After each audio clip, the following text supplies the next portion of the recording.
Question क्या कह रहा है? Nuclear force is strongest between, नाभिकीय बल, न्यूक्लियर फोर्स किसके बीच सबसे प्रबल होता है?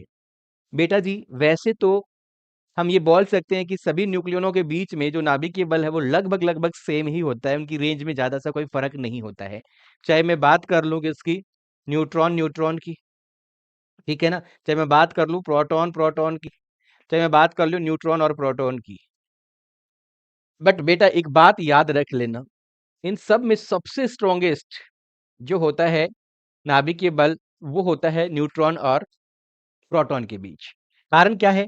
जैसे प्रोटॉन प्रोटॉन है तो इनके बीच में कोलम्बिक फोर्स भी कहीं न कहीं जो है रहता है माय डियर स्टूडेंट, ठीक है? और न्यूट्रॉन न्यूट्रॉन के बीच में देखिएगा सेम पार्टिकल्स हैं, तो कुछ न कुछ थोड़ा बहुत रिपल्सिव फोर्स हो सकता है इनके बीच में, इसलिए यहाँ पे भी न्यूक्लियर फोर्स, नाभिकीय फोर्स थोड़ा जो है कम जो है आपका रहने वाला है। बट सबसे स्ट्रॉन्गेस्ट, सबसे प्रबल पूछा है तो वो जोड़ा बनता है न्यूट्रॉन और माय डियर स्टूडेंट प्रोटॉन। तो यहाँ पे आपका राइट आंसर क्या आ जाएगा? प्रोटॉन और न्यूट्रॉन के बीच में ये सबसे ज्यादा रहता है। भाई इलेक्ट्रॉन का तो कोई लेना देना ही नहीं है, जहाँ इलेक्ट्रॉन है उसको तो वैसे ही उड़ा दो आप लोग। तो यहाँ पे राइट आंसर क्या बनेगा माय डियर स्टूडेंट? सी बनेगा। मैं आपको फिर से बता दूं, न्यूक्लियनों के बीच लगने वाला नाभिकीय बल लगभग सेम ही होता है, बट अगर थोड़ा बहुत कंपैरिजन किया जाए तो इन तीनों जोड़ों में से, इन तीनों पेयर में से हम बोल सकते हैं कि इन दोनों के बीच में, न्यूट्रॉन और प्रोटॉन के बीच में इसका जो वैल्यू है वो थोड़ी ज्यादा होती है माय डियर स्टूडेंट्स। चलते हैं अगले क्वेश्चन की तरफ। अगला प्यारा सा क्वेश्चन बच्चों आपके लिए यहाँ पे हम लेके आ रहे हैं, और ये रहा एक और शानदार सा, जानदार सा, जबरदस्त सा क्वेश्चन। सुनिएगा क्वेश्चन क्या कह रहा है। ए स्टेबल न्यूक्लियस है, एक स्थायी नाभिक में क्या होता है भाई? बताइएगा, एक स्थायी नाभिक में होता है। चलो फटाफट से आंसर दीजिएगा, देखना चाहेंगे कितने बच्चे इसका राइट आंसर देते हैं। पहला ऑप्शन है जीरो बाइंडिंग एनर्जी, शून्य बंधन ऊर्जा। दूसरा है मैक्सिमम बाइंडिंग एनर्जी, अधिकतम बंधन ऊर्जा। तीसरा है मिनिमम बाइंडिंग एनर्जी, न्यूनतम बंधन ऊर्जा। चौथा है इनफाइनाइट बाइंडिंग एनर्जी, अनंत बंधन ऊर्जा। तो इसमें राइट आंसर कौन सा होगा? आप लोगों के रुझान जो मैं देख रहा हूं, शाबाश, बहुत बढ़िया, शानदार। खुशबू जी, संजय जी, बहुत बढ़िया बेटा, बहुत बढ़िया, शानदार। लक्ष्मी जी, मोनिका जी, वाओ, गजब। Shivani Pandey, Shivani Prajapati, Ajit Gupta, wow, fantastic. तो देखिएगा बेटा, एक स्थायी नाभिक में क्या होता है? Zero binding energy. यार बाइंडिंग एनर्जी ही तो, ईबीएन जो होती है ना, वही तो किसी नाभिक को स्टेबल बनाती है। आपको याद हो मेरे लाडलो, हम लोगों ने बाइंडिंग एनर्जी कर्व जो बनाया था पर न्यूक्लियॉन, वो आपको याद होगा यार।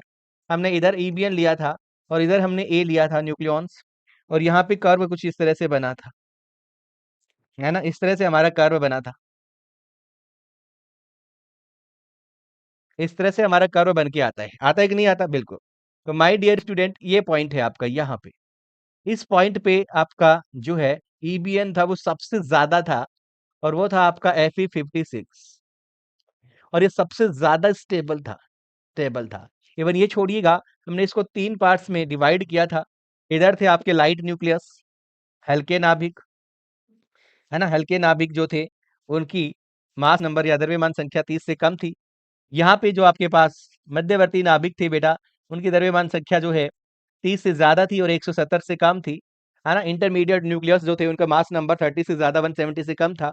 और इस तरफ मेरे प्यारे बच्चों आपके भारे या हैवी जो है न्यूक्लियस थे मेरे प्यारे बच्चों, जिनके मास नंबर 170 से ज्यादा थे। तो ये बताया गया था कि ये सबसे ज्यादा, ये अधिक स्थायी थे। ये अधिक स्थायी क्यों थे? कारण क्या था? तो इनके अधिक स्थायी होने का कारण था सर, इनकी ईबीएन ज्यादा थी यार, ईबीएन जो थी वो ज्यादा थी। इधर ईबीएन कम थी, इधर ईबीएन कम थी मेरे प्यारे बच्चों। इस तरफ भी ईबीएन क्या थी मेरे लाडलो? इधर भी ईबीएन कम थी। तो इधर भी ईबीएन कम और इधर भी ईबीएन कम। तो याद होगा मैंने आपको बताया था ये भी कम स्थायी होते हैं और ये भी कम स्थायी होते हैं, है ना। लेस स्टेबल, ये भी लेस स्टेबल, ये मोर स्टेबल। और क्यों थे? तो क्योंकि ये जो आपके इंटरमीडिएट होते हैं ना, इनकी औसत एवरेज ईबीएन थी 8 मेगा इलेक्ट्रॉन वोल्ट, इसलिए ज्यादा स्टेबल है। तो जीरो वाला आंसर नहीं होगा। मैक्सिमम बाइंडिंग एनर्जी, बिल्कुल ये आपका राइट आंसर होगा। जिनकी बाइंडिंग एनर्जी मैक्सिमम होती है, जिनकी बंधन ऊर्जा या नाभिक की बंधन ऊर्जा अधिकतम होती है मेरे लाडलो, वे जो आपके न्यूक्लियस होते हैं वो स्टेबल होते हैं, वो ज्यादा स्टेबल होते हैं। वो अधिक स्थायी होते हैं मेरे प्यारे प्यारे बच्चों। तो ये जरूर याद रखना, अधिक स्थायित्व वाला नाभिक वही है जिसकी ईबीएन जो वो ज्यादा हो। ठीक है ना? चलिएगा अगले प्यारे क्वेश्चन पे बढ़ते हैं भाई। एक और बेहतरीन क्वेश्चन के ऊपर हम लोग यहाँ पे बढ़ेंगे माय डियर स्टूडेंट्स। क्या है एक और बेहतरीन सा क्वेश्चन, उस पे भी अपन यहाँ पे बात करेंगे लाडलो। देखिएगा एक और प्यारा क्वेश्चन है। क्या कह रहा है question? The difference between mass number and atomic number is. द्रव्यमान संख्या और परमाणु क्रमांक के बीच का अंतर क्या होता है, क्या कहलाता है? एकदम फैबुलस क्वेश्चन है। हर बच्चा इस क्वेश्चन को सॉल्व कर सकता है। Every student can do this question. Yes, है ना? In very effective manner also. अगर हल्का सा भी दिमाग लगाए बच्चा तो हर बच्चा इसका राइट आंसर दे सकता है। चलिएगा देखते हैं कौन कौन बच्चा जो है वो बाबूजी बन के राइट आंसर दे रहा है। वाह, Shivani ji, Preeti, Neeraj, Anjali, very good very good. Pooja Yadav, I am right sir. वो तो अभी देखेंगे बेटा, आप आंसर दीजिएगा। गुड गुड गुड गुड, बहुत बढ़िया, शानदार। तो देखो मेरे लाडलो, आपको याद होगा जो रासायनिक सूत्र होता है नाभिक का, उसमें हम एक्स से उसको डिनोट करते हैं, नीचे लेते हैं जेड, ऊपर लेते हैं ए। हमेशा याद रख लेना बेटा, इसको अपन बोलते हैं द्रव्यमान संख्या। द्रव्यमान संख्या बोलते हैं कि नहीं बोलते हैं जी? जी। या न्यूक्लियॉन भी बोलते हैं इसको। क्या बोलते हैं जी? न्यूक्लियॉन भी इसको बोलते हैं कि नहीं बोलते? जी सर, इसको न्यूक्लियॉन भी बोलते हैं। और माय डियर स्टूडेंट, इधर ये क्या है आपका? ये है आपका परमाणु क्रमांक। क्या है जी? परमाणु क्रमांक, जिसको अपन बोल सकते हैं क्या? Atomic number. एटॉमिक नंबर, ये क्या है आपका? एटॉमिक नंबर होता है जी। ठीक है, इसको अपन बोलते हैं मास नंबर। Mass number. तो माय डियर, आपको ये भी मैंने बताया था, क्या बताया था? कि जो आपका ए होता है, ए, है ना, इसके अंदर क्या क्या है भाई? द्रव्यमान संख्या में न्यूट्रॉन और प्रोटॉन दोनों होते हैं। न्यूट्रॉन और प्रोटॉन दोनों होते हैं my dear students.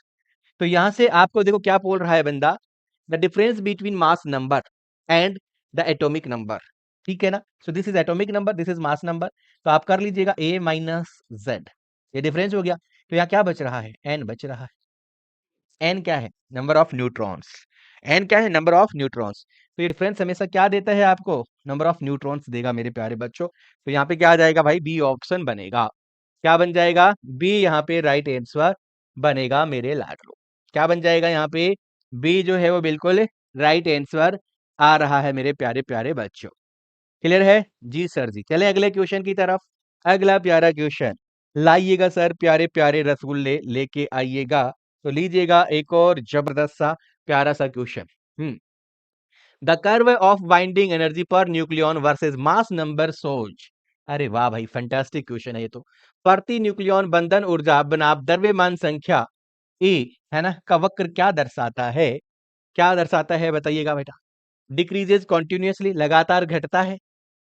Increases continuously, लगातार बढ़ता है। फर्स्ट इंक्रीजेज देन डिक्रीजेज, पहले बढ़ता है फिर घटता है। फर्स्ट डिक्रीजेज देन इंक्रीजेज, पहले घटता है फिर बढ़ता है। ये तो भाई हर बच्चा बता सकता है इस क्वेश्चन का राइट आंसर क्या है। इस क्वेश्चन का राइट आंसर क्या है, ये आप में से हर बच्चा जो है इसका सही जवाब दे सकता है। ईबीएन बना लो और समझ लो यार, बनाना तो आ गया होगा आपका ईबीएन कर्व यार। आपको ईबीएन कर्व तो बहुत ही इजी हो गया है आप लोगों के लिए, बहुत ही हलवा हो गया यार। ईबीएन ईबीएन ये ऐसे बनाओगे, ऐसे ईबीएन बनाओगे, है ना, जैसे कि कोई मक्खन बना रहे हो तुम लोग भाई, इस तरीके से। ऐसे तो बनता है ना ईबीएन। यही है सर ईबीएन, है ना, यही है आपका ईबीएन प्यारे बच्चों। यहाँ पे ये आप देख सकते हो मेरे लाडलो, यहाँ पे ये क्या है? Fe56, है ना? हाँ जी।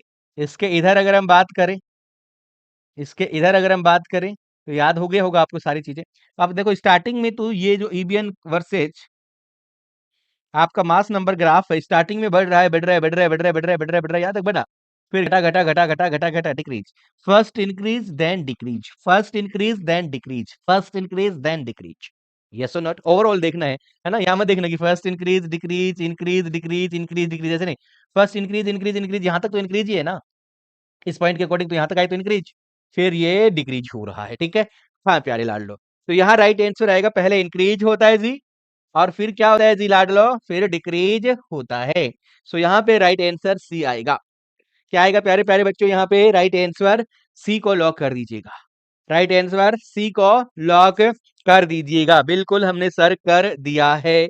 हाँ जी बिल्कुल डेफिनेटली आपने किया है। तो अब आगे अपन बढ़ते हैं, अगले प्यारे क्वेश्चन पे आइए सर। एक और बेहतरीन क्वेश्चन लाइएगा, बिल्कुल प्यारे प्यारे रसगुल्ले हैं। Which nucleus has the highest binding energy per nucleon? किस नाभिक में प्रति न्यूक्लियन बंधन ऊर्जा सबसे अधिक होती है? एकदम fantastic question. Fe56, H1, C12 या U30 238, मतलब अपन इसको ऐसे लिखें, Fe56, H1, C12 और यूरेनियम 238।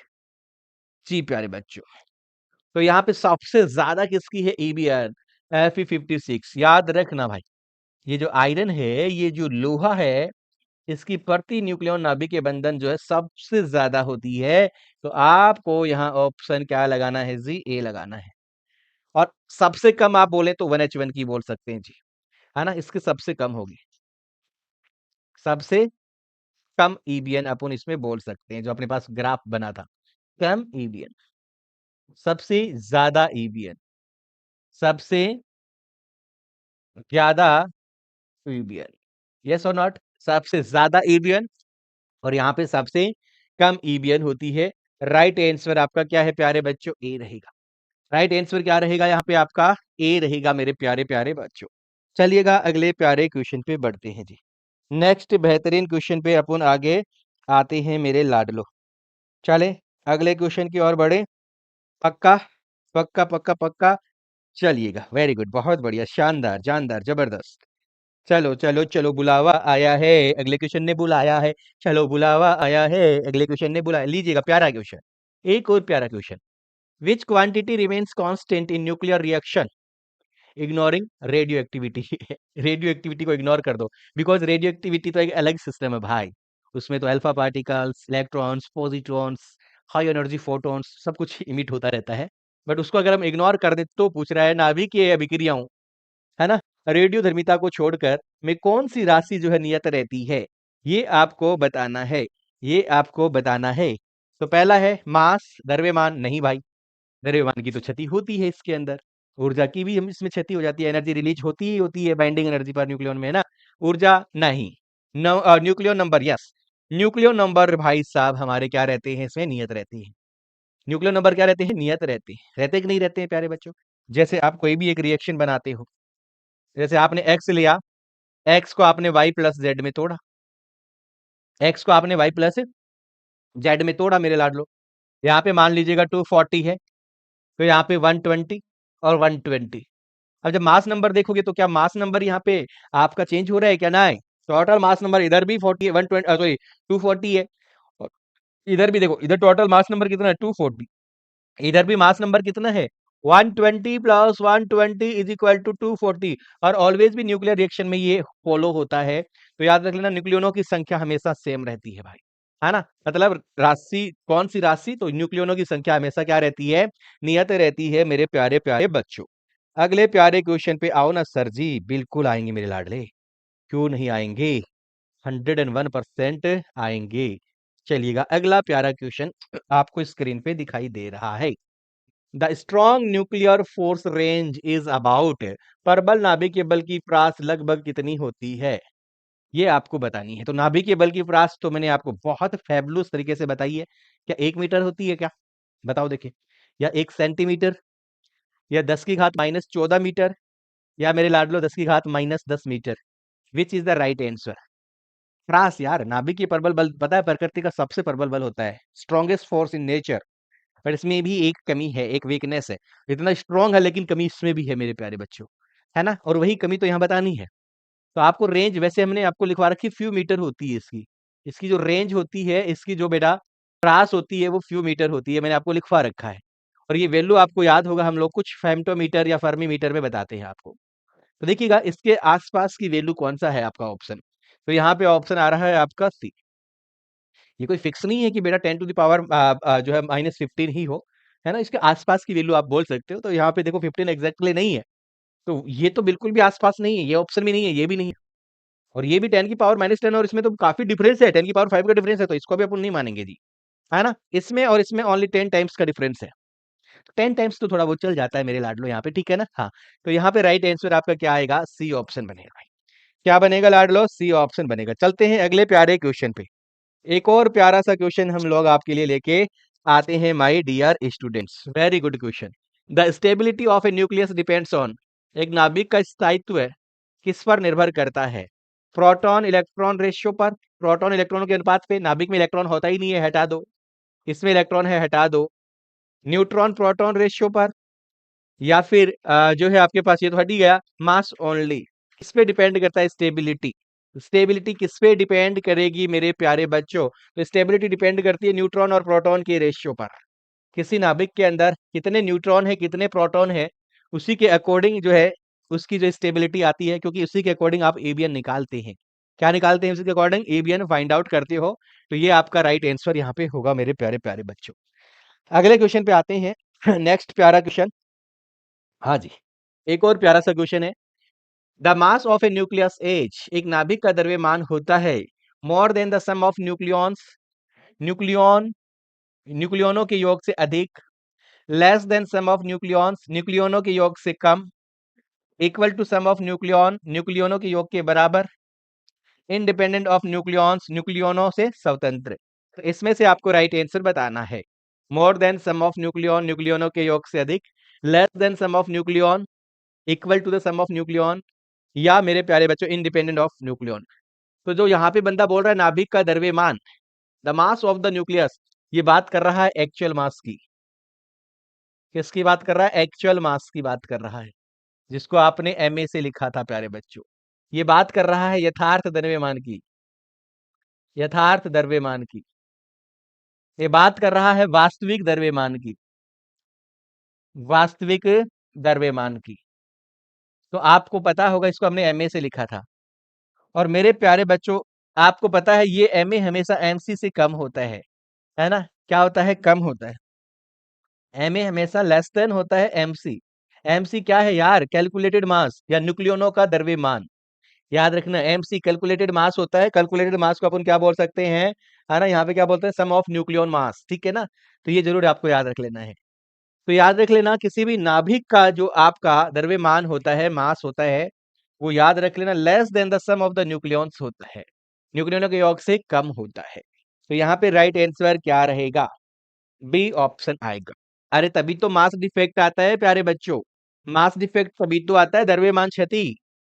हम लोग जो बात करते हैं ना, किसकी? द्रव्यमान क्षति की, वो तभी मिलती है हमें द्रव्यमान क्षति। डेल्टा एम क्या होता है? M c minus m a, m c minus m a, है ना। ये याद रखो मेरे लाडलो। तो ये जो आता है ये तभी पॉसिबल है। अगर ये नहीं होगा, डेल्टा एम जीरो होगा, तो फिर मेरे प्यारे बच्चों आपका ईबी भी जीरो होगा, नाभिक के बंधन ऊर्जा भी जीरो होगा, नाभिक बनेगा ही नहीं भाई। याद रख लेना इस बात को, ठीक है। तो ये आपका बी ऑप्शन आएगा बेटा। अगले प्यारे क्वेश्चन पे बढ़ते हैं भाई। एक और फैंटास्टिक क्वेश्चन आप लोगों के लिए हम लोग लाते हैं। लीजिएगा जबरदस्त question. Which statement is correct about the nuclear force, नाभिकीय बल के बारे में कौन सा कथन सही है? डिपेंड ऑन चार्ज, आवेश पर निर्भर करता है। डिपेंड्स ऑन स्पिन ओरिएंटेशन, है ना। परचक्रण अभिविन्यास पर निर्भर करता है। इनफाइनाइट रेंज, अनंत प्रास होती है। या फिर मेरे प्यारे बच्चों वीक फोर्स, दुर्बल बल है। तो यार इसमें से तो अनंत प्रास तो होती नहीं है इसकी, दुर्बल बल भी नहीं है, प्रबल बल है, आवेश पे निर्भर करता भी नहीं है। तो तीन ऑप्शन तो वैसे ही कट गए यार, है ना। क्या चार्ज पे डिपेंड करता है? मैंने बार बार चीख चीख के बोला है कि न्यूक्लियर फोर्स चार्ज इंडिपेंडेंट होता है, चार्ज पे डिपेंड नहीं करता है मेरे प्यारे बच्चों, है ना। और ये भी आपको बता रखा है कि इसकी रेंज बहुत छोटी होती है, तो शॉर्ट रेंज फोर्स है, शॉर्ट रेंज फोर्स है ना। इसकी प्रास बहुत कम होती है। और ये तो यार स्ट्रॉन्गेस्ट फोर्स है। कैसा फोर्स है? स्ट्रॉन्गेस्ट, स्ट्रॉन्गेस्ट फोर्स होता है बेटा ये तो, ठीक है ना। तो ये ऑप्शन भी नहीं है। तो माय डियर स्टूडेंट, फिर इसका राइट आंसर ओनली और ओनली क्या बचता है? आपका बी बचता है ना। डिपेंड किस पे करता है? स्पिन ओरिएंटेशन के अंदर। ठीक है ना, जो न्यूक्लियर फोर्स है उस न्यूक्लियॉन्स जो होते हैं न्यूक्लियस के अंदर, उनका जो स्पिन होता है ना, वो जो घूमते हैं बेटा, चक्रण करते हैं, उसका अभिविन्यास कैसा है, उस पे ये डिपेंड करेगा मेरे प्यारे प्यारे बच्चों। चलो अगले प्यारे क्वेश्चन पे आइए सर। बिल्कुल आते हैं, लीजिएगा। Mass number A is equal to, द्रव्यमान संख्या ए किसके बराबर होती है? प्रोटॉनों के बराबर होती है, न्यूट्रॉनों के बराबर होती है सॉरी, प्रोटॉन और न्यूट्रॉन्स दोनों के बराबर होती है, प्रोटॉन प्लस न्यूट्रॉन्स, या electron plus protons, electron plus proton के बराबर होती है। तो इसमें से आपको राइट आंसर बताना है जी। बहुत ही बेहतरीन सा क्वेश्चन है। Mass number A is equal to, द्रव्यमान संख्या ए किसके बराबर होती है? प्रोटॉनों के बराबर, न्यूट्रॉनों के बराबर। तो आपको थोड़ी देर पहले ये क्वेश्चन करवाया यार मैंने। ये आपका नीचे Z और ये ऊपर A होता है, और A हमेशा क्या है? N प्लस Z के बराबर होता है। N क्या है मेरे पास? न्यूट्रॉन है ना, ये न्यूट्रॉन है मेरे प्यारे बच्चों। N क्या है आपके पास में? न्यूट्रॉन्स हैं। Z क्या है आपके पास? प्रोटॉन्स हैं। तो यही तो है, दोनों न्यूट्रॉन और प्रोटॉन का जो सम होता है। ये A क्या है आपके पास? मास नंबर, द्रव्यमान संख्या, द्रव्यमान संख्या। तो द्रव्यमान संख्या किसके बराबर? न्यूट्रॉन और प्रोटॉन के सम के बराबर है। न्यूट्रॉन और प्रोटॉन के क्या है प्यारे बच्चों? सम के बराबर है। तो यहाँ पे राइट आंसर आपका क्या रहेगा? सी रहेगा। यहाँ पे राइट आंसर क्या रहेगा प्यारे बच्चों? आपका सी रहेगा। चलें अगले एक प्यारे क्वेश्चन पे। जी सर जी, नेक्स्ट प्यारा question. Nuclear radius is measured, है ना, बाय यूजिंग, नाभिक की त्रिज्या को किससे मापा जाता है? बताइएगा। प्यारा क्वेश्चन है बेटा, बहुत ही जबरदस्त क्वेश्चन है। माइकलसन व्यतिकरण मापे से माइकलसन इंटरफेरोमीटर से, लेजर से, इलेक्ट्रॉन स्कैटरिंग से, है ना, या फिर रदरफोर्ड एक्सपेरिमेंट से। तो देखो बेटा, रदरफोर्ड एक्सपेरिमेंट के अंदर ही आपको याद होगा, जो हम लोग क्या करते हैं, समीपतम दूरी निकालते हैं। क्या निकालते हैं बेटा? समीपतम दूरी निकालते हैं। ठीक है ना। तो जो समीपतम दूरी हम लोग वहां निकालते हैं, उसी की सहायता से हम लोग जो है ना, न्यूक्लियस जो है उसकी रेडियस का फॉर्मूला निकालते हैं। क्या निकालते हैं? R is equal to r naught a के पावर 1/3, ये फॉर्मूला फाइंड आउट करते हैं। तो यहाँ पे हम हेल्प किसकी ले रहे हैं? कहीं ना कहीं रदरफोर्ड एक्सपेरिमेंट की हेल्प ले रहे हैं। आपको पता होगा रदरफोर्ड एक्सपेरिमेंट जो था आपके पास, जिसमें गाइगर और मास्टर ने इस एक्सपेरिमेंट को परफॉर्म किया था, है ना, इसी में तो न्यूक्लियस का जो है हमारे पास इन्वेंशन हुआ था। पहली बार न्यूक्लियस की खोज इसी के अंदर हुई थी मेरे प्यारे बच्चों। तो यहाँ पे आपको राइट आंसर डी को देना है मेरे लाडलो। ठीक है, चलिएगा अगला प्यारा क्वेश्चन लेते हैं, एक और बेहतरीन question. Next question. The binding energy of A deuteron is approximately, deuteron की जो बंधन ऊर्जा वो लगभग कितनी होती है? तो देखो बेटा, जब हम लोग ईबीएन की बात करते हैं ना, ये जो ईबीएन कर्व होता है आपका, इस तरीके से, इस तरह से जो आप ईबीएन कर्व बनाते हो ऐसे, तो यहाँ पे देखिएगा ये कर्व 2 से कहीं नीचे से शुरू होता है, और यहाँ पे मेरे प्यारे बच्चों 1h1 होता है। फिर यहाँ कहीं से आपका 1h2 होता है। तो ये वैल्यू लगभग लगभग 2 से ज्यादा होती है, 2 पॉइंट समथिंग समथिंग कुछ न कुछ वैल्यू आएगी। तो 2 के आसपास ही यहाँ पे वैल्यू है, तो यहाँ पे राइट आंसर आ रहा है 2.2 मेगा इलेक्ट्रॉन वोल्ट। है ना, कर्व में आप देखते हो ना, 2 आता है, फिर आपका 4 आता है, फिर आपका 6 आता है, इस तरह से वैल्यू आती है। तो इसके अंदर जब हम लोग एबियन कर्व देखते हैं, तो एबियन कर्व के अंदर अप्रोक्स ये वैल्यू 2 के आसपास ही मिलती है बेटा। और ऐसा ऑप्शन 2 के आसपास का एक ही ऑप्शन है देखो, तो वो 2.2 आप लगा दीजिएगा, गैस कर लीजिएगा। तो जिस बच्चे ने एबियन कर्व थोड़ा बना भी लिया, उसको भी पता होगा कि ये लाइन हमेशा मैं 2 के आसपास से ही शुरू करता हूँ, है ना। तो 2 के आसपास ही न्यूट्रॉन और आपका जो है प्रोटॉन होता है बेटा। तो यहाँ पे राइट आंसर क्या आएगा आपके पास में? जो है ए आपका राइट आंसर आ जाएगा। चलिए सर अगला क्वेश्चन लाइए, एक और प्यारा question. A nucleus with a larger binding energy per nucleon is, प्रति न्यूक्लियन अधिक बंधन ऊर्जा वाला नाभिक होता है। क्या कह रहा है क्वेश्चन? क्वेश्चन कह रहा है जिनके पास ईबीएन ज्यादा होती है, ईबीएन ज्यादा होती है, ज्यादा, वो नाभिक कैसा होता है, ये पूछ रहे हैं। उस नाभिक का, उस न्यूक्लियस का रोल क्या है, वो कैसा है भाई? नेहा जी, अंशु जी, मनीष जी, खुशबू, लक्ष्मी, गोपाल, चलिए बहुत बढ़िया, शानदार। तो देखिएगा, मोर स्टेबल होता है, अधिक स्थायी होता है, लेस स्टेबल होता है, कम स्थायी होता है, रेडियो एक्टिव होता है, या ऑलवेज अनस्टेबल होता है? तो बेटा जिसकी ईवीएन होती है वो तो सबसे ज्यादा स्थायी होता है, मोर स्टेबल होता है, अधिक स्थायी होता है। बोलो यस और नॉट? ए आंसर आएगा कि नहीं आएगा? ए आंसर आएगा कि नहीं आएगा? क्या बात है भाई, ए आंसर की झड़ी लगा रखी है सभी बच्चों ने। गजब भाई, बहुत शानदार, बहुत जबरदस्त, फैबुलस, जबरदस्त, very good, good good good good good. तो यहाँ पे राइट आंसर क्या आ रहा है मेरे लाडलो? ए अपना राइट आंसर आएगा। चलते हैं अगले प्यारे क्वेश्चन के ऊपर। लीजिए। Which is an isobar pair, कौन सा एक समभारिक युग्म है? ये तो आप आराम से बता सकते हो। आइसोबार पेयर, आइसोबार समभारिक मतलब जिनका द्रव्यमान संख्या बराबर हो। आपको पता है ना समभारिक क्या होते हैं, है ना? जिनके या जिन नाभिकों के द्रव्यमान या जिनके द्रव्यमान संख्या बराबर हो, ठीक है ना? जिनकी जगह दिन में जिनमें कर देते हैं, जिनमें द्रव्यमान संख्या बराबर हो और परमाणु क्रमांक भिन्न हो। मतलब ऐसे नाभिक लेने हैं जैसे एक्स और वाई, ये ए बी, ये सी डी, तो जिनमें सी और डी बराबर हो बट ए और बी बराबर ना हो, उन्हीं को कहते हैं समभारिक। तो 12-14 गलत बात, 1-2 गलत बात, 40-40 ये सही बात है। तो यहाँ राइट आंसर क्या आ रहा है? यहाँ प्यारे बच्चों राइट आंसर क्या आ रहा है? सी ऑप्शन आ रहा है। राइट आंसर क्या आ रहा है प्यारे बच्चों? यहाँ पे सी जो है अपना राइट आंसर आ रहा है। सी को क्या कर दिया जाए? नस्ते नाबूद कर दिया जाए। अब देखिए ना दोनों का मास नंबर सेम है। आर्गन 40 है ना, पोटेशियम 40 है ना, 19 है, नीचे ये 18 है। तो आप साफ साफ देख सकते हो यहाँ पे ये दोनों एक दूसरे के क्या है? आइसोबार हैं, आइसोबार पेयर है बेटा ये। चलिएगा अगले प्यारे क्वेश्चन पे आते हैं। न्यूक्लियर फोर्स आर नाभिक के बल होते हैं चार्ज इंडिपेंडेंट आवेश स्वतंत्र, चार्ज डिपेंडेंट आवेश निर्भर, ओनली अट्रैक्टिव केवल आकर्षक, ओनली रिपल्सिव केवल प्रतिकर्षी। तो यहाँ राइट आंसर क्या आएगा? तो आपको रियल में तो पता ही होगा नाभिक के जो बल होते हैं वो आकर्षी प्रकृति के भी होते हैं और प्रतिकर्षी के भी होते हैं, ठीक है। हाँ लेकिन वो चार्ज पे डिपेंड नहीं करते हैं, तो चार्ज इंडिपेंडेंट होते हैं मेरे लाडलो। तो यहाँ राइट आंसर क्या आएगा सर? यहाँ राइट आंसर ए को लॉक कर दीजिएगा सर, है ना? यहाँ राइट आंसर किसको लॉक कर दो मेरे प्यारे प्यारे बच्चों? ए को लॉक कर दीजिए सर जी।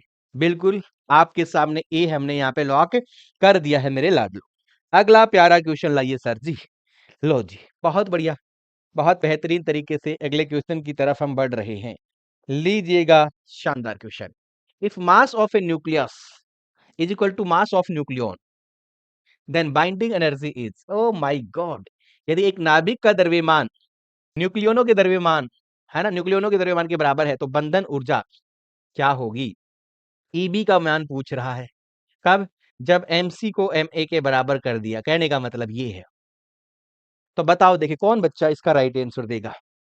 नाभिक की बंधन ऊर्जा धनात्मक पॉजिटिव होगी, नेगेटिव ऋणात्मक होगी, जीरो होगी या अनंत होगी? बताइएगा इसमें राइट आंसर क्या आएगा मेरे लाडलो? एकदम फैबुलस, फैंटास्टिक, जबरदस्त क्वेश्चन है मेरे लाडलो, बहुत बहुत फैंटास्टिक क्वेश्चन। हाँ जी, बता दीजिएगा राइट आंसर क्या है? बता दीजिएगा राइट आंसर क्या है? चलो कर दिया सबने लॉक। जानना चाहोगे सही आंसर क्या है? बोलिए जी बोलिए, संजना मौर्य जी, दीपेंद्र राजपूत जी, भूमिका जी, रीमा, पूजा यादव, पुष्पेंद्र। चलो जानना चाहेंगे? लीजिए तो जान लेते हैं बेटा। आपको याद होगा यार बाइंडिंग एनर्जी का फॉर्मूला होता है डेल्टा एम सी स्क्वायर, है ना? जहाँ पे डेल्टा एम क्या होता है? मास डिफेक्ट होता है। क्या होता है जी? मास डिफेक्ट होता है।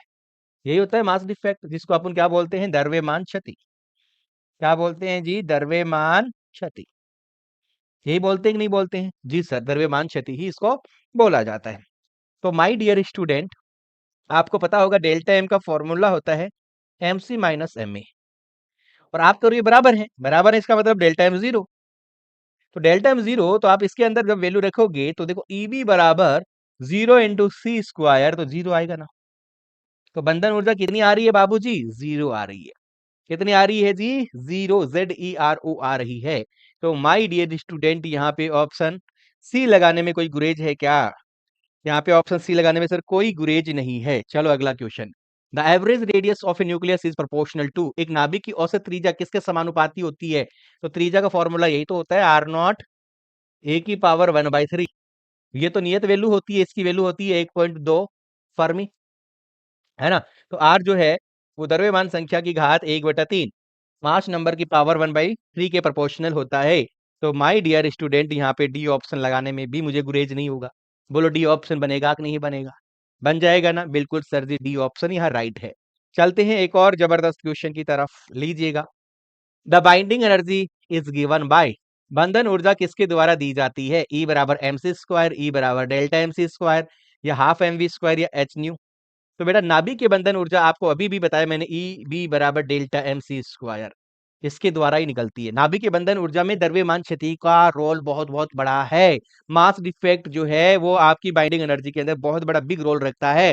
अगर किसी न्यूक्लियस के लिए मास डिफेक्ट 0 है तो उसका एबियन होगा ही नहीं, वो न्यूक्लियस ही नहीं होगा। हो यस, तो याद रख लेना, इस डेल्टा एम को मत भूल जाना।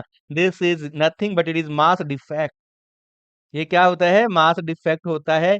ये क्या है मेरे प्यारे बच्चों? द्रव्यमान क्षति, है ना जी? ये क्या है? द्रव्यमान क्षति। ये जरूर जरूर याद रख लेना माय डियर बच्चों। तो यहाँ पे राइट ऑप्शन फिर तो बी बनेगा सर। बिल्कुल बी ऑप्शन को लॉक कर दो। बिल्कुल क्या कर दीजिएगा? बी ऑप्शन को लॉक कर दीजिएगा। अगले क्वेश्चन पे बढ़ते हैं भाई। हाँ जी सर, बिल्कुल बढ़िएगा, लीजिएगा। द मोस्ट स्टेबल न्यूक्लियस, सबसे अधिक स्थायी कौन है भाई? सबसे अधिक स्थायी Fe56 है। ठीक है, यस। उसके बाद अगले क्वेश्चन पे बात करें। The binding energy per nucleon of A stable nucleus is typically yes, एक स्थायी नाभिक की प्रति न्यूक्लियन बंधन ऊर्जा आमतौर पर कितनी होती है? तो बेटा आपको पता होगा, आमतौर पर हमने उसका औसत जो लिखवाया था आपको, है ना, ईबीएन ग्राफ से, वो मैंने आपको औसत मान लिखवाया था कितना? लगभग 8 मेगा इलेक्ट्रॉन वोल्ट होता है जी। तो 8 का रेशियो है क्या कहीं? 1 मेगा इलेक्ट्रॉन वोल्ट नहीं जी, ये पड़ा 5 से 8 मेगा इलेक्ट्रॉन वोल्ट, ये आप देख सकते हो। 5 से 8, वैसे एग्जैक्टली आपको 8 ही याद रखना है, इसको मैं अगर काट दूं तो भी चलेगा, है ना? 20 नहीं होगा, 0.1 भी नहीं होगा मेरे प्यारे बच्चों। चलते हैं अगले जबरदस्त क्वेश्चन की तरफ, आ जाइएगा sir ji. Yes, the mass defect delta m of a nucleus is, एक नाभिक का द्रव्यमान क्षति होती है। नेगेटिव ऑलवेज ऋणात्मक हमेशा, पॉजिटिव ऑलवेज धनात्मक हमेशा, जीरो ऑलवेज हमेशा शून्य, some time positive some time negative. भाई साहब ऐसा थोड़ी होता है यार। आपको जब ये बता दिया कि हमेशा गणना के द्वारा जो द्रव्यमान निकालते हो या न्यूक्लियनों का जो द्रव्यमान होता है वो हमेशा एक्चुअल द्रव्यमान से ज्यादा ही होगा, और वो हमेशा ज्यादा होगा, तो डेल्टा एम में आप यही तो करते हो, एम सी माइनस एम ही करते हो। तो ये वैल्यू सब हमेशा ज्यादा होगी इससे, तो ये हमेशा क्या रहेगा? ऑलवेज पॉजिटिव रहेगा। ऑलवेज क्या रहेगा जी? पॉजिटिव होगा। हमेशा क्या होगा मेरे प्यारे बच्चों? हमेशा ये क्या रहेगा? धनात्मक रहेगा। क्या रहेगा? हमेशा धनात्मक रहेगा। ये बात आपको जरूर जरूर याद रख लेनी है मेरे लाडलो। तो यहाँ राइट आंसर क्या आएगा? यहाँ राइट आंसर बी आएगा जी।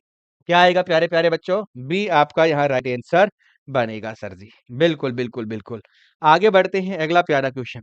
विच of the following are isotopes, निम्नलिखित में से कौन सा समस्थानिक, समस्थानिक जिनका परमाणु क्रमांक समान होता है ना, प्रोटॉनों की संख्या जिनमें बराबर होती है। तो बताओ, देखिए किसमें है, नीचे वाली वैल्यू देख लो किसमें बराबर है, लास्ट वाला ऑप्शन देखिएगा, कार्बन 12 और कार्बन 14, ये रहा ना। हाँ जी, ये समस्थानिक है एक दूसरे के। अरे ये समस्थानिक है, दोनों में 6 6 है। नीचे देखिएगा जेड की वैल्यू कितनी है? 6 6 आपको इसमें मिल रही है मेरे लाडलो, एकदम फैंटास्टिक। चलिएगा, a nucleus has proton z is equal to 20 and mass number 40, then the number of neutrons, तो number of neutrons तो सीधा सीधा है a minus z होता है यार।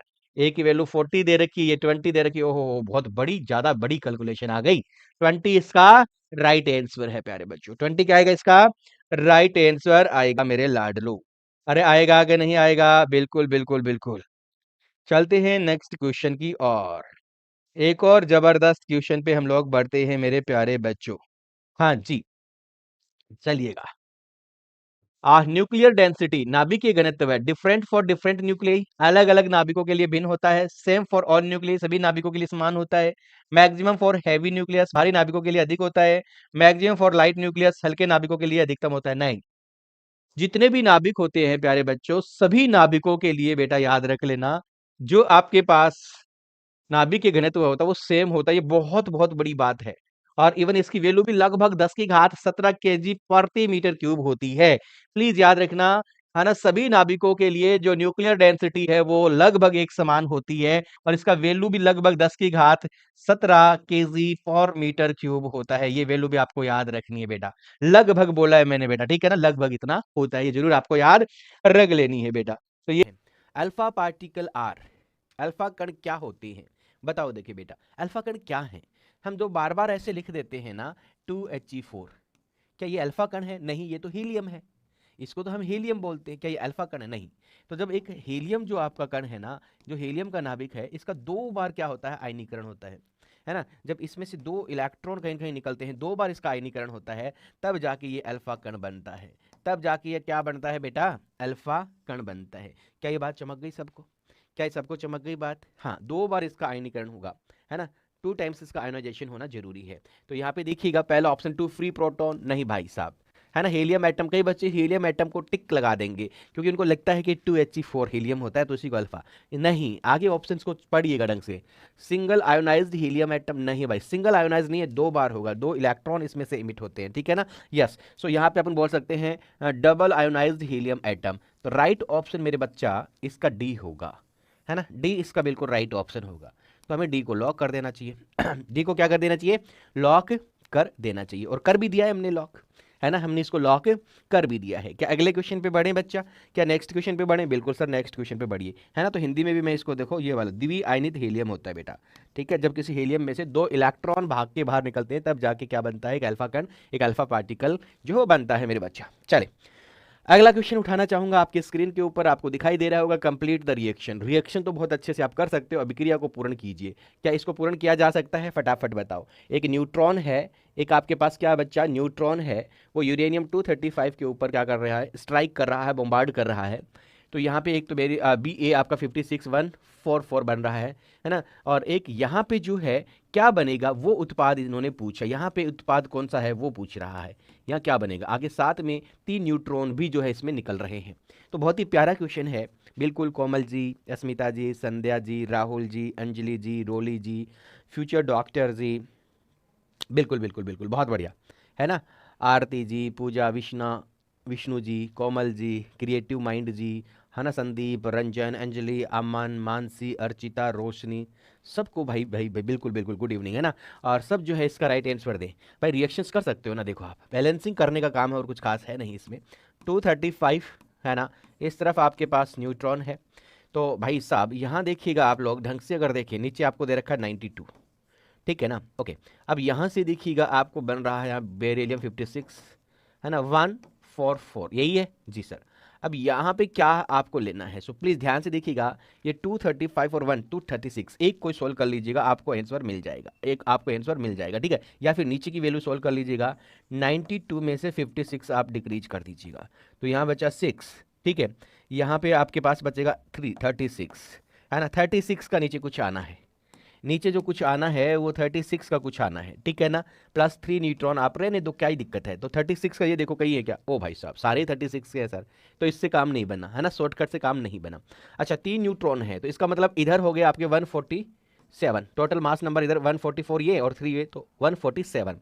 अच्छा इधर कितने हैं, 236, तो यार 236 में से आप क्या कर दीजिएगा बेटा, 147 को डिक्रीज कर दो, तो शायद यहाँ 9 बच गया, है ना, शायद यहाँ पे कितना बच गया, 9 बच गया, और यहाँ बच जाएगा 8, है ना, यहाँ कितना बच जाएगा आपके पास में, 8 बच जाएगा, 147 है ना ये, बिल्कुल बिल्कुल, है ना जी बच्चा, है ना। तो यहाँ पे 12, तो यहाँ पे 12 में से 4 गए तो 8 बच गए, ये 0 हो जाएगा, ठीक है भाई।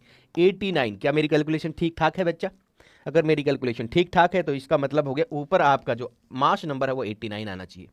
तो इस तरह का कुछ जो है कॉम्बिनेशन आप देख लीजिएगा ऑप्शन के अंदर 89 36, तो पहला ही ऑप्शन मुझे इसके अंदर बिल्कुल करेक्ट नज़र आ रहा है। क्या आपको भी यही करेक्ट नज़र आ रहा है बेटा? तो अगर ये आपको करेक्ट नज़र आ रहा है तो इसको कर दो नस्ते नाबूद, क्या कर दो मेरे लाडलो, इसको नस्ते नाबूद कर दो, बिल्कुल बिल्कुल, है ना। चलें अगले क्वेश्चन के ऊपर, आप कह दो तो चल दें भाई, बिल्कुल कह रहे हैं सर हम तो, है ना, बिल्कुल सर अगले क्वेश्चन पे बढ़ जाओ। तो विवेक जी, सानवी जी, कृष्णा जी, निकिता जी, हम अगले क्वेश्चन की ओर बढ़ रहे हैं। नेक्स्ट क्वेश्चन हम आपके सामने लेके आ चुके हैं, which can pass through 20 centimetre thickness of the steel, है ना, 20 सेंटीमीटर मोटाई की कोई इस्पात में से कौन गुजर सकता है? 20 centimetre is a much more thickness, है ना, बहुत ज़्यादा मोटाई है भाई।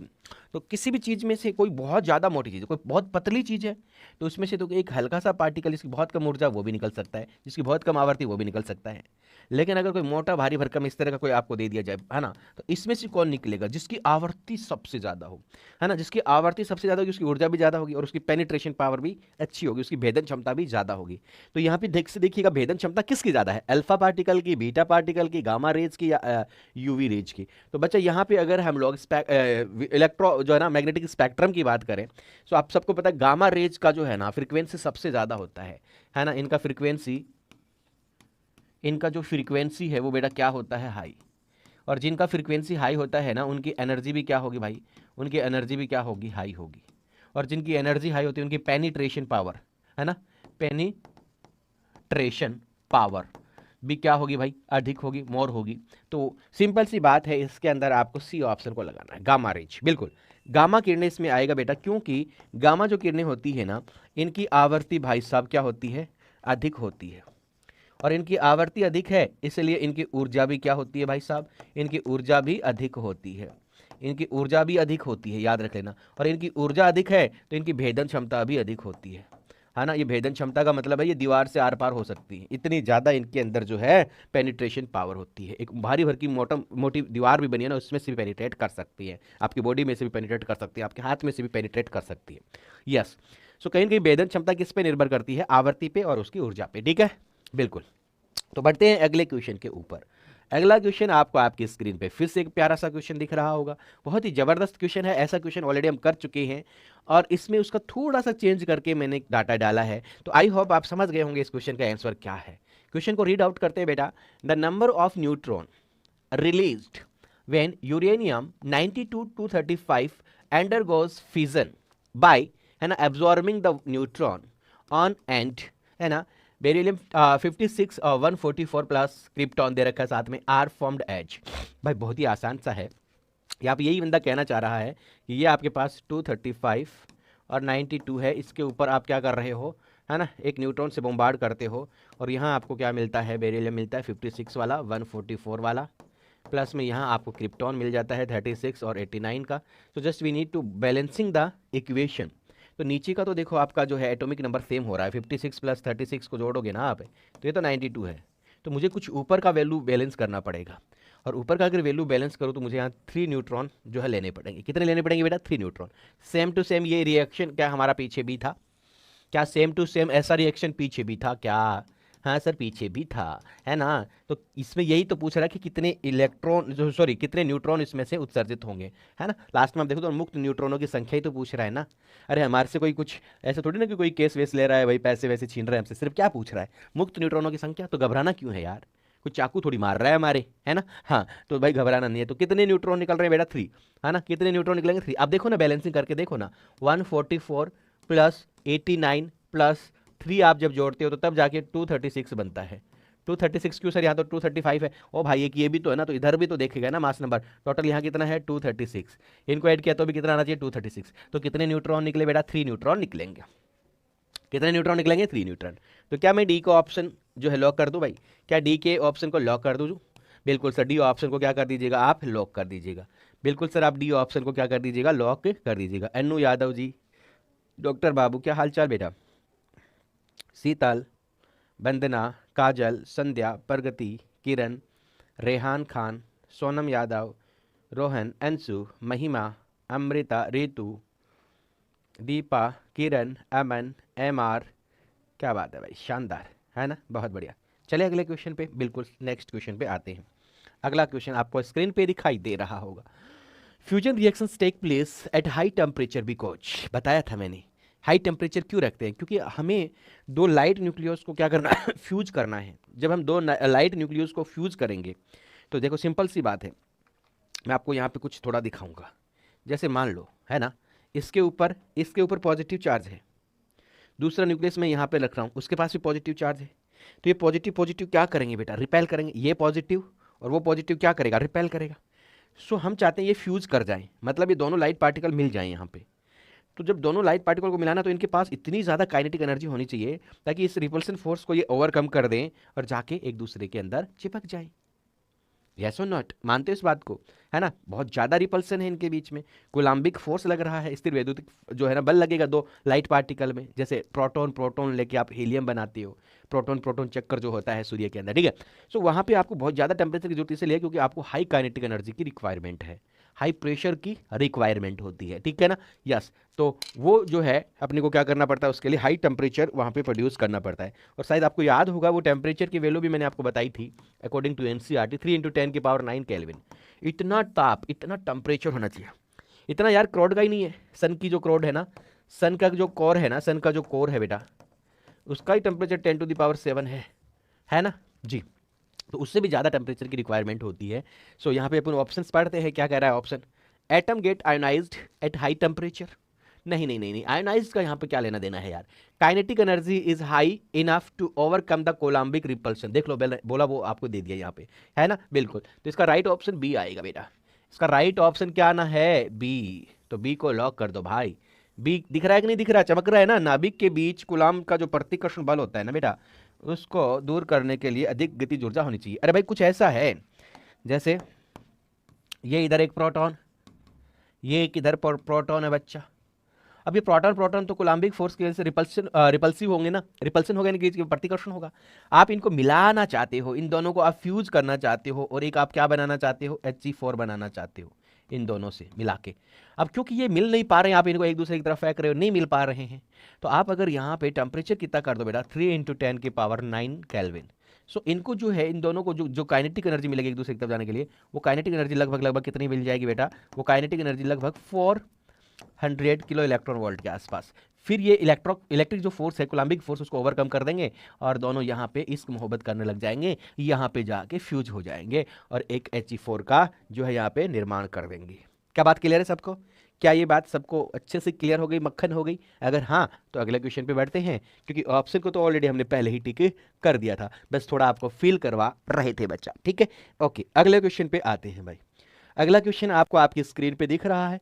When a deuterium is bombard on oxygen 816, ठीक है ना, nucleus, an alpha particle is emitted, then the product nucleus is, जो प्रोडक्ट न्यूक्लियस बनेगा वो कौन सा बनेगा इसके अंदर?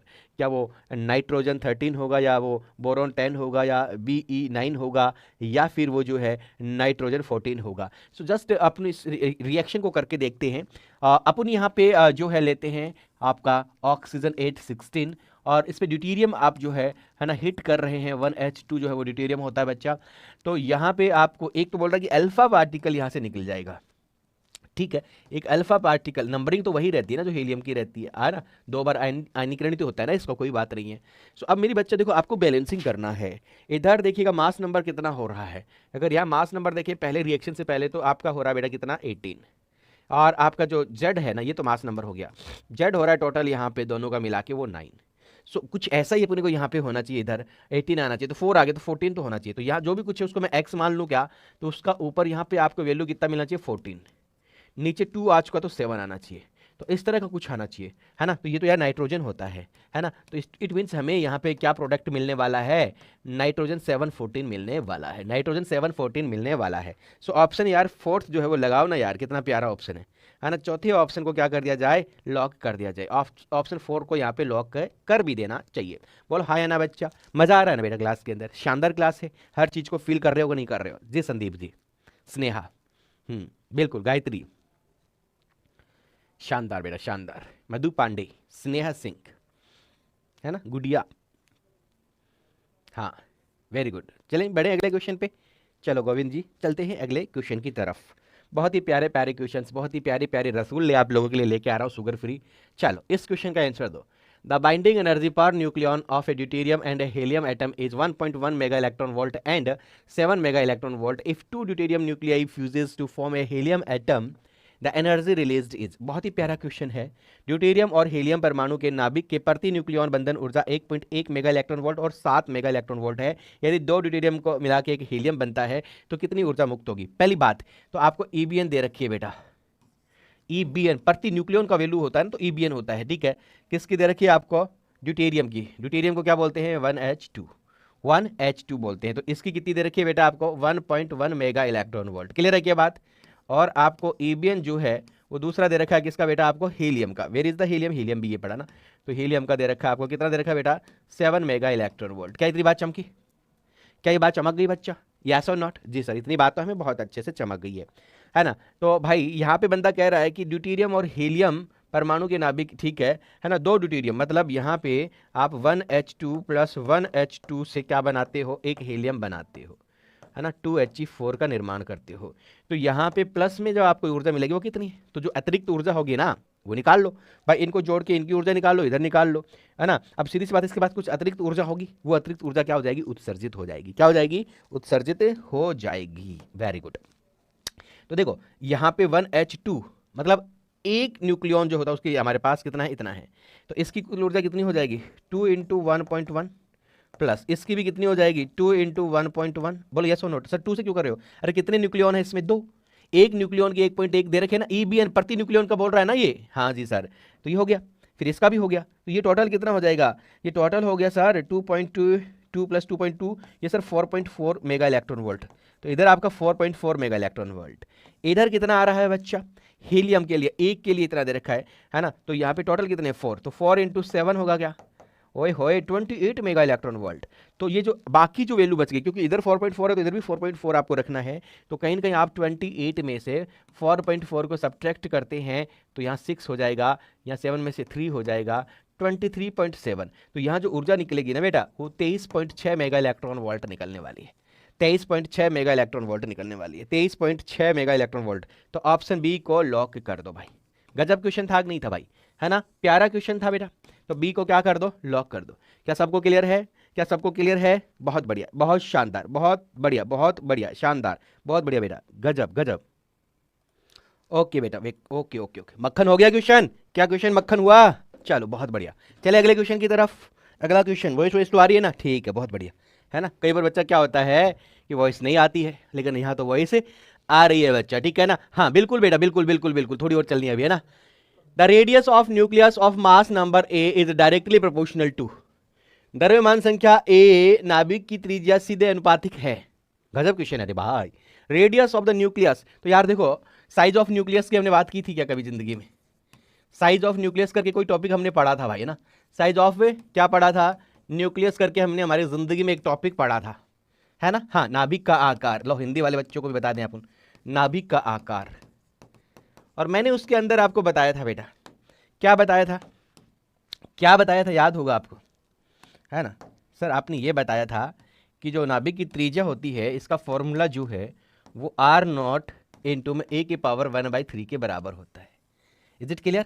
ये त्रिज्या है, ये एक नियतांक मान होता है ना। ये मैंने डेरिवेशन भी करवाई थी, है ना, नियतांक। और इसका मान जो है ना r0 का, वो होता है बेटा 1.2 फर्मी मीटर, 1.2 फर्मी मीटर, ठीक है। तो ये तो नियतांक है। तो त्रिज्या जो है वो किस पे निर्भर कर रही है, जो द्रव्यमान संख्या है उसकी घात 1/3 के समानुपाती है। तो यहाँ पे सीधी सीधी बात है ना, अनुपातिक या समानुपातिक एक ही बात है। तो बेटा ये ए ऑप्शन है, यहाँ पे ए है ये, ठीक है ना, ये ए ऑप्शन है, बच्चे ने 4 करके कोई बात नहीं है, ठीक है। तो इसमें डी ऑप्शन आ जाएगा। अरे 1/3 तो डी वाले ऑप्शन पे ही है ना, भले वो 4 था बट उसको मैंने ए कर दिया ना बेटा, तो डी इसका राइट ऑप्शन हो जाएगा। डी क्या हो जाएगा बेटा, इसका राइट ऑप्शन हो जाएगा, है ना जी। मेदू पांडे जी सही बोले, गुड़िया जी सर बिल्कुल आपने सही बोला है, बहुत बढ़िया बहुत बढ़िया। चले अगले क्वेश्चन की तरफ बढ़ते हैं। नेक्स्ट क्वेश्चन लेते हैं, है ना। इन ए फ्यूजन रिएक्शन, इन ए फ्यूजन रिएक्शन यूरेनियम 236 जो है वो एक्स और वाई में टूट रहा है, जिसमें 117 दोनों के मास नंबर बराबर है, और यहाँ पे आपको 2 न्यूट्रॉन मिल रहे हैं, ठीक है। The binding energy per nucleon of x, अच्छा जी, आपको ईबीएन दे रखा है। देखो बेटा ऐसा क्वेश्चन पहले भी किया, एक बार फिर वैसा सा क्वेश्चन है, एक्स, है ना। और the binding energy of Y, दोनों की सेम दे रखी है, ईबीएन एक्स और वाई दोनों की सेम है, वो है 8.5 मेगा इलेक्ट्रॉन वोल्ट। आसानी से इस क्वेश्चन को आप कर सकते हो। वेयर एज यूरेनियम 236 जो है उसका दे रखा है आपको, ईबीएन जो है यूरेनियम 236 का आपको दे रखा है बेटा कितना, 7.6 mega electron volt, okay. The total energy liberated with be about, कितनी एनर्जी यहां से निकलेगी वो पूछ रहा है बंदा, रिएक्शन ये पड़ी है। तो देखो सीधी बात है, मैं इसको इधर लिख लेता हूं एक बार के लिए, यूरेनियम 92, लिख लो आप कहो तो, बिल्कुल लिख लो सर, है ना। इधर लिख लेते हैं यूरेनियम 92 236, बोलो यस और नॉट जी सर, है ना। फिर ये चला गया है एक्स में और वाई में, दोनों का मास नंबर सेम है 117, ठीक है। प्लस मैं यहाँ पे कर देता हूँ 2 न्यूट्रॉन एक साथ, ऐसे ऐसे भी तो लिख सकते हैं, ठीक है। अब सुनो भाई सुनो, यहाँ पे इसकी ईबीएन कितनी दे रखी है, 7.6, तो यहाँ पे कुल ईबी कितनी, इधर जो ऊर्जा आएगी वो कितनी आ जाएगी इसकी, इधर की जो ऊर्जा है, तो वो 7.6 को गुणा कर दो भाई 236 से। ऐसा क्यों सर? और भाई प्रति न्यूक्लियन दे रखे ना, एक न्यूक्लियन कितनी है, तो इसके पास कितने न्यूक्लियन है 236, तो जस्ट इसको मल्टीप्लाई करो, देखिए कितना आता है ये वैल्यू, ये वैल्यू कितना आता है, देखो आप मल्टीप्लाई कीजिएगा, आप तो रफ नोटबुक में करिएगा और मैं कर लेता हूँ कैलकुलेटर से, ठीक है। और फिर मैच करते हैं हम, जो है हमारी गणना है ना। 236 को गुणा करना है बेटा किससे, 7.6 से। तो बेटा ये वैल्यू आती है आपके पास 1793.6, ये वैल्यू आ रही है आपके पास में, ठीक है, बिल्कुल बिल्कुल बिल्कुल, है ना। हाँ जी। अब ये टूट जा रहा है एक्स और वाई में, तो इसकी ऊर्जा आपको दे ही रखी है, कितनी दे रखी है, 8.5, इसकी भी 8.5, दोनों ही सेम ही है ना, तो क्यों ना हम लोग 8.5 को, ये टोटल कितना हो रहा है 117, और 117 कितने हो जाएंगे भाई, 7 7 14, है ना, 3, और सर ये 234 हो जाएंगे सर, कितने हो जाएंगे 234, तो दोनों के लिए मैं गुणा कर दे रहा हूँ 234 से। अरे एक न्यूक्लियन की जो है ना एक्स और वाई की दोनों की सेम है ना, तो इसलिए देखो इसका 117 और 117 कितना हो जाएगा, 234 से गुना कर दो यार, क्या फर्क पड़ता है ना। तो यहाँ पे आप गुणा कर दोगे 8.5 को, सर मैं गुणा कर देता हूँ 234 से, तो ये बन जाती है बेटा वैल्यू 1989 मेगा इलेक्ट्रॉन वोल्ट। ठीक है, ठीक है। अब कितनी अतिरिक्त है, जितनी ज्यादा है उतनी निकल जाएगी, ये ज्यादा है कि नहीं है, तो इसमें से घटा देते हैं, इसको माइनस कर देते हैं 1793.6 को, तो बेटा यहाँ पे जो ऊर्जा निकलेगी ना वो 195.4 के आसपास निकलेगी, इतनी निकलेगी, ठीक है। सो इसके आसपास का वैल्यू देख लो भाई अप्रॉक्स, है ना। सो 195 मतलब 200, ये तो 2000, ये 2 है, ये तो बहुत ही कम है, ये बहुत कम है, इसका मतलब राइट ऑप्शन बी आएगा भाई। बी जो है अपना जो आंसर है उसके बहुत बहुत करीब आंसर है, तो बी को क्या कर दिया जाए, नस्ते नाबूद कर दिया जाए। ऑप्शन बी को क्या कर दिया जाए बेटा, यहाँ पे नस्ते नाबूद कर दिया जाए। ऑप्शन बी बिल्कुल करेक्ट है, बिल्कुल बिल्कुल बिल्कुल बिल्कुल, ऑप्शन बी बिल्कुल करेक्ट है बच्चा, है ना, बहुत बढ़िया। अगले क्वेश्चन पे बढ़े क्या, जी सर नेक्स्ट क्वेश्चन पे बढ़िएगा, अगले क्वेश्चन पे आ जाओ। लो तो भाई एक और प्यारा सा question, during the nuclear fusion, sorry fusion not fusion, fusion reaction, नाभिक के संलयन अभिक्रिया के दौरान, अरे यार ये तो बहुत ही आसान क्वेश्चन है, हर बच्चा जवाब दे सकता है। क्या एक हैवी न्यूक्लियस टूटता है क्या, नहीं, भारी नाभिक थोड़ी टूटता है, तापीय न्यूट्रॉन द्वारा बमबारी करने पर हल्का नाभिक टूट जाता है। अरे भाई हल्का नाभिक टूटता नहीं है, दो हल्के नाभिक तो जुड़ते हैं, तो सेकंड ऑप्शन भी गलत। ये हैवी न्यूक्लियस, फिर एक हैवी न्यूक्लियस की बात है, दो हल्के नाभिक, two light nuclei, wow, two light nuclei combine to give a heavier nucleus and the possible other product, गजब। तो डी ऑप्शन है, पॉसिबल अदर प्रोडक्ट में जो आपकी एनर्जी है वो भी आती है बेटा, ठीक है ना। सो यहाँ पे दो हल्के नाभिक, एक भारी नाभिक और संभवतः अन्य उत्पाद देने के लिए संयोजन करते हैं, दो हल्के नाभिक टूटते रहे जुड़ते हैं, 1H1 + 1H1 ऐसे करके करते हो ना आप लोग, ठीक है ना। एक यहाँ से क्या बना सकते हो 2, है ना, इस तरह से आप वैल्यू यहाँ पे ले सकते हो, ये भी 2 से मल्टीप्लाई कर लो, ये भी 2 से मल्टीप्लाई कर लो, ठीक है ना। तो यहाँ पे आपको बन जाए, मिल जाएगा, है ना, 2He4 आप यहाँ पे ले लो, बाकी जो भी निकल रहा है वो आगे निकाल सकते हो इसके अंदर, है ना। दो ये हो गया आपके पास में, तो ये दो दो 4, ये तो ऊपर तो ठीक है, पूरा वैल्यू आ रहा है हमारे पास, नीचे ये हो गया, ठीक है ना। तो यहाँ नीचे कितना बच रहा है, नीचे 2 बच रहा है ना आपके पास, तो यहाँ 2 के लिए आप कुछ भी इसमें से प्रोटॉन वगैरह निकाल सकते हो, ओके। तो मेन चीज़ अपने को ये देखो, ये जो प्रोडक्ट बना है ना, this process is known as nuclear fusion, इसी अभिक्रिया को क्या बोलते हैं, है ना, इसको अपन बोलते हैं क्या बेटा, जो है नाभिकीय संलयन अभिक्रिया, ठीक है। अगले क्वेश्चन पे बढ़ते हैं। एक और प्यारा क्वेश्चन आपके स्क्रीन पे आपको दिख रहा होगा बच्चा, है ना, नेक्स्ट क्वेश्चन आपको आपके स्क्रीन पे जरूर दिख रहा होगा, जरूर से इसका आंसर दीजिएगा। The process by which heavy nucleus split into light nucleus is known as fusion, fusion fusion, definition ही दे दिया ना फ्यूजन का, अरे विखंडन की परिभाषा दे दी मेरे बच्चा। देखो वह प्रक्रिया जिसके द्वारा एक भारी नाभिक को दो हल्के नाभिक में विभक्त किया जाता है, क्या कहलाता है मेरे लाडलो, दीपू जी बताओ, देखिए रेहान, रोशनी जी बताओ, देखिए प्रकाश डालिएगा इस क्वेश्चन पे। जी सर बिल्कुल बिल्कुल, विखंडन कहलाता है। क्या कहलाता है मेरे बच्चा, विखंडन कहलाता है। क्या ये बात चमकी आपको, यस सर विखंडन ही कहलाता है, बहुत बढ़िया। अगला क्वेश्चन आपको आपके स्क्रीन पे दिख रहा है, the binding energy per nucleon of lithium and helium nuclei is 5 point, अच्छा लिथियम की दे दी। एक और प्यारा क्वेश्चन आ गया बेटा उसी टाइप का, लिथियम के लिए लिख रहा हूं मैं इसको, है ना। कितनी दे रखी है बेटा आपको, 5.60 मेगा इलेक्ट्रॉन वोल्ट, और बाइंडिंग एनर्जी पर न्यूक्लियन जो है किसकी बेटा, हीलियम की दे रखी है आपको 2He4 की, कितनी है 7.06 मेगा इलेक्ट्रॉन वोल्ट, ठीक है जी, respectively. In the nuclear reaction, ये न्यूक्लियर रिएक्शन हो रही है, ये न्यूक्लियर रिएक्शन हो रही है, गड़बड़ कर दी भाई, गड़बड़ घोटाला कर दिया रे, क्या कर दिया, गड़बड़ घोटाला। यहाँ पे जो है प्लस नहीं है, यहाँ पे ऐसे एरो लगा लो, यहाँ पे एक एरो लगा लो, इस तरह की रिएक्शन है बेटा। रिएक्शन कैसी हो रही है मैं आपको बता दूँ, रिएक्शन में Li37 प्लस, है ना, यहाँ पे जो है 1H1, ठीक है, और इससे बन रहा है आपके पास में, है ना, जो क्या बन रहा है 2He4, थोड़ा रिएक्शन गलत है वो, कोई बात नहीं है, यहाँ पे आप देख लो, मैं जो लिखवा रहा हूँ ये रिएक्शन है 2He4। सो आपको यहाँ बताना कि कितनी ऊर्जा मुक्त होगी, Q का मान कितना होगा यहाँ पे, the value of Q is what बच्चा, सो सॉल्व दिस क्वेश्चन। इसकी कुल ऊर्जा निकाल लो, इसकी क्या निकाल लो, कुल ऊर्जा निकाल लो। लिथियम की कुल ऊर्जा निकाल लो भाई, लिथियम की कुल ऊर्जा कितनी आ जाएगी। सो इसका ईबीएन कितना है, ये रहा ना, तो 5.6 को मल्टीप्लाई कर दो 7 से, ठीक है। ओके, ये हो जाता है 7 की 42, 7 पंजो 35, 36 37 38 39, है ना, 39.2 मेगा इलेक्ट्रॉन वोल्ट। क्लियर है, क्या बात चमकी, yes sir, mega electron volt. फिर यहाँ से देखो, यहाँ पे 2 हीलियम है, 2 हीलियम मतलब एक हीलियम की अगर मैं निकालूं तो 7.06 है क्या भाई, 7.06 है क्या, हाँ जी सर, इतना ही है सर, हाँ, गुणा 4 प्लस 7.06 गुणा 4 कैसे किया जा सकता है, बिल्कुल 7 चौका होता है बेटा 28, जीरो, है ना, 7 चौका कितना होता है 28, है ना, तो 28 का 28 आ जाएगा।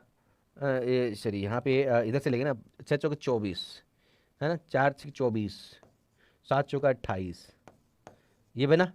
अब सेम वह है तो रिपीट कर रहे हो तो 2 से ही गुणा कर दो ना इसको इधर, 4 दूनी 8, 2 दूनी 4, 8 दूनी 16, 2 दूनी 4 और 1 5, 56.48, तो इधर आ रही है 56.48 और इधर है 39.2। तो भाई इसमें ये जो है ज़्यादा आ रहा है, इसमें से अतिरिक्त जो है वो आपको मुफ्त में मिल जाएगी, प्लस क्यू का वैल्यू बन जाएगा। तो क्यू बराबर यहाँ आ जाएगा 56.48 में से सर 39.2 को मैं घटाना चाहूँगा, तो तू घटाना 8 बच्चा, 2 बच्चा, 16 में से 9 गई तो कितना बच्चा, 7 बच गया, है ना, और यहाँ पे 4 में से तो 17.28 मेगा इलेक्ट्रॉन वोल्ट जो है वो क्यू का मान होगा आपका, 17.28 मेगा इलेक्ट्रॉन वोल्ट। तो ये पड़ा ऑप्शन डी, लॉक कर दो बेटा, ऑप्शन डी। सर 17.3 है, तो इसको राउंड ऑफ करोगे ना मेरे बच्चा, इसको राउंड ऑफ कर लो तुम लोग, जब इसको राउंड ऑफ करोगे तो 17.3 मेगा इलेक्ट्रॉन वोल्ट ही मिलना है आपको, इसको राउंड ऑफ करोगे तो 17.3 मेगा इलेक्ट्रॉन वोल्ट ही मिलना है। कितना मिलना है, 17.3 मेगा इलेक्ट्रॉन वोल्ट ही मिलेगा मेरे बच्चा। क्लियर है क्या, हाँ सर, बहुत बढ़िया बहुत बढ़िया। चलो अगले क्वेश्चन पे आते हैं भाई, है ना। देखो ऐसे ऐसे क्वेश्चन मैंने 3 करवा दिए आपको, हर टाइप से क्वेश्चन जैसे बने, है ना, तो इस टाइप के क्वेश्चन आए तो छोड़ना नहीं है बेटा एग्जाम में, ठीक है, नहीं तो बहुत मारूंगा मैं तुम लोगों को, ठीक है। Solar energy is mainly caused due to, है ना, fusion of protons during the synthesis of heavier element, बस यही है ना, फ्यूजन जो है मेनली जो है प्रोटॉनों के फ्यूजन से ही बनती है, ठीक है ना, बिल्कुल, भारी तत्वों के संश्लेषण के दौरान प्रोटोनों का संलयन जब होता है, ठीक है ना, संश्लेषण अभिक्रिया में। सौर ऊर्जा मुख्य रूप से किससे बनती है, तो पहला ही ऑप्शन इसका राइट होगा भाई। अगले क्वेश्चन पे आते हैं, उसके बाद चंद क्वेश्चन है और फिर आज की क्लास अपन करेंगे खत्म। तो ये क्वेश्चन का आंसर फटाफट दे दीजिएगा। विच of the following is a pair of isobar, isobar mass number same होता है ना इसमें, आइसोबार में समभारिक बताओ, देखे समभारिक मास नंबर तो किसमें सेम आ रहा है मास नंबर, अरे भाई चुटकियों में उड़ा दो। पहले का मास नंबर देखो, यहाँ 1 है, यहाँ 2 है, नहीं हो सकता, यहाँ 2 है, यहाँ 3 है, नहीं हो सकता, यहाँ 12 है, यहाँ 13 है, नहीं हो सकता, 30 30 ये ही है, डी ऑप्शन आएगा, ये है आपका आइसोबार, ये है आपके आइसोबार भाई, है ना, ये आपके समभारिक है बेटा, समभारिक, है ना, आपको बहुत छोटी छोटी परिभाषा लिखवाई थी, याद हो तो मैंने, है ना, समभारिक क्या है, समस्थानिक क्या है, ठीक है, याद आ रहा है, सम न्यूट्रॉनिक क्या है, तो वहां से क्वेश्चन बन सकता है, देखो ये ऐसा क्वेश्चन आएगा, है ना, इस तरह का क्वेश्चन आपको देखने को मिल सकता है बेटा। चलें अगले क्वेश्चन पे, जी सर अगले क्वेश्चन पे बढ़ते हैं। The binding energy per nucleon is maximum in the case of, तो वो तो Fe56 की होती है ना, लो रे, अरे ईबीएन सबसे ज्यादा किसकी होती है भाई, आपको ईबीएन कर्व याद है क्या, आपको ईबीएन कर्व तो याद होगा यार, इधर था आपका ईबीएन, इधर था ईबीएन और इधर था आपके पास में मास नंबर, याद हो तो आपको, तो ईबीएन कर्व कुछ इस तरह से बना था, है ना, ईबीएन कर्व थोड़ा ऐसा ऐसा और कुछ इस तरह से बनता है, ईबीएन का टैं टैं ऐसे बनता है ना, जो भी है थोड़ा सा है ना, ज़्यादा मैंने नीचे ले गया, बट इस तरह से बनता नहीं है, ये इस तरह से 1 2 इस तरह से। चलो यहाँ पे जो है ईबीएन सबसे मैक्सिमम होता है और ये आपका कुछ और नहीं होता, Fe56 ही होता है, Fe56 होता है ना, यहाँ पे यहाँ से शुरू करते हो H2 से, इधर जाके ख़त्म कर लेते हो यूरेनियम 235 के आसपास, यहाँ पे आपका MO100 होता है, याद आ रहा है कछू, है ना, इस तरफ के लेस देन 30 वाले जो है वो आपके लाइट है, इधर 170 से ज़्यादा वाले हैवी है, बीच वाले इंटरमीडिएट होते हैं।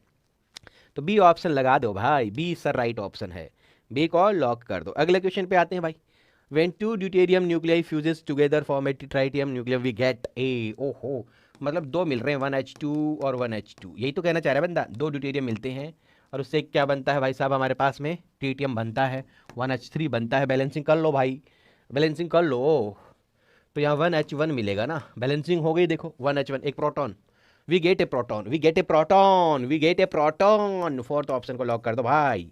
अरे चमका क्वेश्चन, जब एक ट्राइटियम नाभिक बनाने के लिए दो ड्यूटेरियम नाभिक के एक साथ सेलित होते हैं तो हमें क्या प्राप्त होता है? हमें एक प्रोटॉन मिलेगा बाबा। हमें क्या मिलेगा? एक प्रोटॉन मिलेगा। क्या चमकी बात? हमें क्या मिलने वाला है? एक प्रोटॉन मिलने वाला है मेरे बच्चा। हाँ बिल्कुल, हमें एक प्रोटॉन मिलेगा। हमें क्या मिलेगा बच्चा? एक प्रोटॉन मिलेगा। गजब गजब, है ना। बढ़ते हैं अगले क्वेश्चन के ऊपर, नेक्स्ट क्वेश्चन पे बढ़ेंगे। चलो अगला क्वेश्चन। इफ द न्यूक्लियस, है ना, if the nucleus of aluminium 27 has the nuclear radius of about 3.6 fermimetre, then the T E, है ना, 125, आपके पास एक नाभिक है जिसका मास नंबर 125 दे रखा है, तो इसका रेडियस क्या होगा? अरे भाई रेडियस का फॉर्मूला जस्ट यूज कीजिए बेटा, आर नॉट, है ना, ए की पावर 1/3। सो आर नॉट की वैल्यू 1.2 फर्मीमीटर, ए आपको दे रखा है 125, ठीक है, की पावर 1/3। तो इसको आप सॉल्व करोगे तो 1.2 125, 5 का क्यूब हो सकता है क्या? करो देखिए, 5 का क्यूब, 5 गुणा 5 गुणा 5, 25 25 125। Very good, very very good, very very good. तो यहाँ पे 5 की घात 3 और उसकी घात 1/3, 1/3 बाहर है ना, तो ये इससे कट गया, 12 पंजो 60, तो 6 आएगी, 6 फर्मीमीटर आएगी बेटा। अरे 60 होती है बट यह दशमलव है ना, तो 0 हट जाएगा, तो 6 फर्मीमीटर, है ना। ऐसे भी लगाना चाहो तो लगा लो, ये लो, है ना, 6 फर्मीमीटर इज द राइट आंसर। 6.0 बोलो या 6 बोलो, एक ही बात है बेटा। अगले क्वेश्चन पे बढ़े जी, नेक्स्ट क्वेश्चन पे आते हैं, लास्ट के 2 क्वेश्चन है बेटा। Alpha particle is the nucleus of an atom, किसका होता है? हीलियम का। रे हीलियम एटम का ही न्यूक्लियस होता है अल्फा पार्टिकल, हीलियम बाबा, हीलियम ले लो, ठीक है। Next, during the negative beta decay, last question of the day of the class, है ना, एक ऋणात्मक बीटा 6 के दौरान क्या मिलता है आपको? देखिएगा, an atomic electron is ejected, an electron which is already love you too love you love you love you love you love you love you बेटा, लव यू, है ना। ठीक है, हाँ बच्चा, कुछ नहीं, ऐसे ही थोड़ा सा चलता रहता है। N electron which is already present with the nucleus is ejected. Yes, देखिएगा बेटा, माइनस बीटा डीके जो होता है ना, माइनस बीटा डीके ये नेगेटिव है, माइनस बीटा डीके में क्या होता है? एक इलेक्ट्रॉन ही निकलता है, ठीक है। प्लस बीटा डीके में क्या निकलता है? एक पॉजिट्रॉन निकलता है। पॉजिट्रॉन क्या होता है? पॉजिट्रॉन एक ऐसा लाइट पार्टिकल है जिसका मास जो है ना, वो मास ऑफ इलेक्ट्रॉन के बराबर होता है, इलेक्ट्रॉन के मास के बराबर।